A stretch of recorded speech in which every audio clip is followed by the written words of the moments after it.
នៅពាក្យអ្វី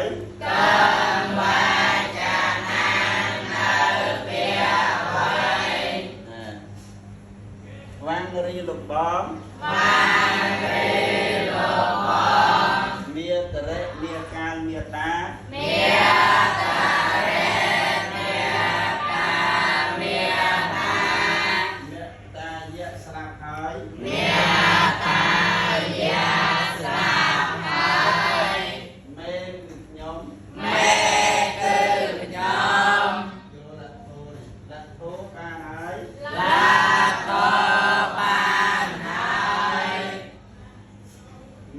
មេត្តាវិយៈដូចជាមេត្តាមេរបស់ខ្ញុំเป็นเรื่องที่เราจะนะนานเดียเทียบกับเบาเป็นร้อน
មេទី1គឺបកគឺខ្ញុំលទ្ធោបានហើយមេត្តាវិយៈដូចជាមេត្តាមេម្ដងទៀតរបស់ខ្ញុំអញ្ចឹងសេចក្តីមានន័យថាម៉េចបងប្រុសហ្នឹងណាការមេត្តាស្លាប់គឺខ្ញុំបានបងប្រុសហ្នឹងដូចជាមេត្តាយល់ទេមកខាងបៃតាម្ដងបេតរៈនាការបៃតា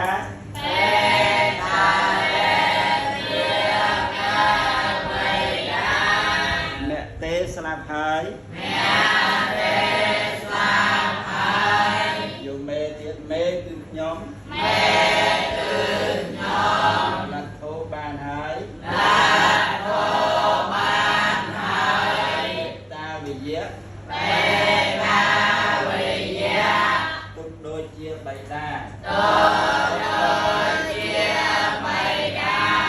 មេរបស់ខ្ញុំ